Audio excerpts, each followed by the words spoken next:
بسم اللہ الرحمن الرحیم۔ السلام علیکم ورحمۃ اللہ وبرکاتہ۔ گپ شپ وتھ توقیر مظہر میں خوش آمدید۔ خواتین و حضرات، میں آپ کا میزبان توقیر مظہر۔ خواتین و حضرات، آج کی اس ویڈیو میں آپ کو خلافت عثمانیہ کے تیسرے سلطان مراد خان اول کے حالات زندگی بیان کروں گا۔ اس سے پچھلی ویڈیوز میں نے آپ کو خلافت عثمانیہ کے بانی ارطغرل غازی، ارطغرل کے بیٹے امیر عثمان خان اور عثمان خان کے بیٹے عرے خان کے حالات زندگی بیان کیے تھے۔ ویڈیو شروع کرنے سے پہلے نئے آنے والے ساتھیوں سے میں گزارش کرتا ہوں کہ آپ ہمارا چینل گپ ship with Tauqeer Mazhar subscribe کریں تاکہ ہر آنے والی نئی ویڈیو آپ تک پہنچتی رہے۔ خواتین و حضرات، سلطان مراد خان اول سلطان عرے خان کا چھوٹا بیٹا تھا۔ سلطان عرے خان کا بڑا بیٹا سلیمان خان وہ ایک باز کا شکار کرتے ہوئے گھوڑے سے گر کر فوت ہو گیا۔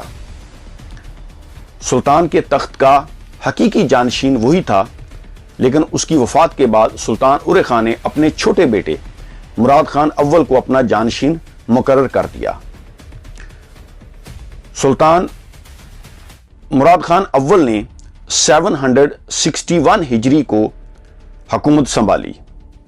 اگرچہ سلطان مراد خان اول کو جب حکومت ملی تو یہ حکومت اس کے باپ کی نسبت زیادہ مضبوط تھی، لیکن پھر بھی سلطان مراد خان اول کو حکومت سنبھالتے ہی دو گمبھیر مسائل کا سامنا کرنا پڑا۔ کرماس کی سلجوقی سلطنت نے بغاوت کر دی۔ سلطان مراد خان اول نے اس بغاوت کو بہت شدت کے ساتھ کچل دیا۔ سلطان مراد خان اول یورپ کے ساحل پر اترا اور اس نے اینڈریا نوبل کا علاقہ فتح کر لیا۔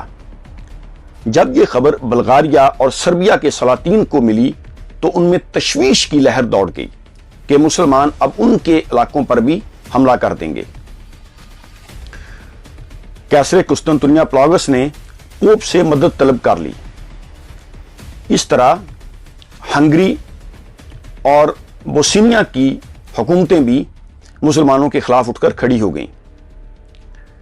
عیسائیوں نے بلغاریہ، سربیا، ہنگری اور قیصر قسطنطنیہ پوپ کی افواج انہوں نے مل کر 1,00,000 کا لشکر تیار کیا اور مسلمانوں کے خلاف کھڑے ہو گئے۔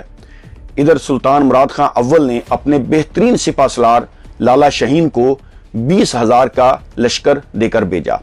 لالا شاہین نے بڑی جرت مندی کے ساتھ بڑی حکمت عملی سے عیسائیوں کا مقابلہ کیا اور عیسائیوں کو شکست دے دی۔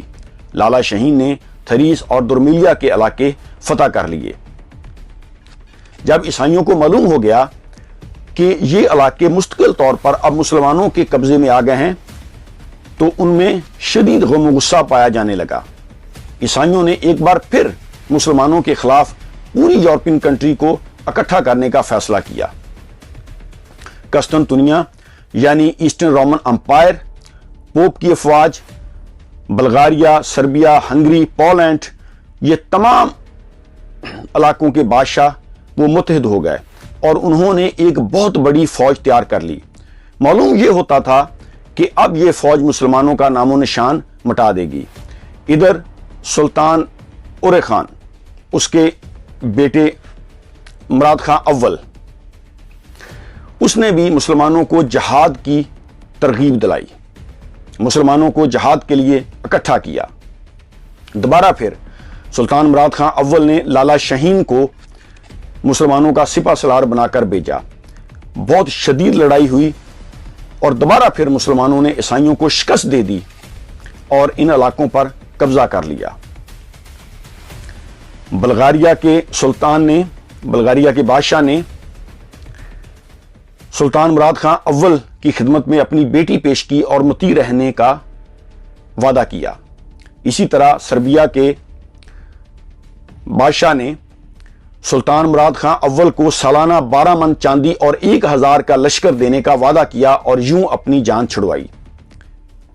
قیصر قسطنطنیہ نے اپنی 3 بیٹیاں سلطان کی خدمت میں پیش کی کہ ایک بیٹی سے سلطان خود نکاح کر لے اور 2 بیٹیوں سے سلطان اپنے بیٹوں کی شادی کر دے۔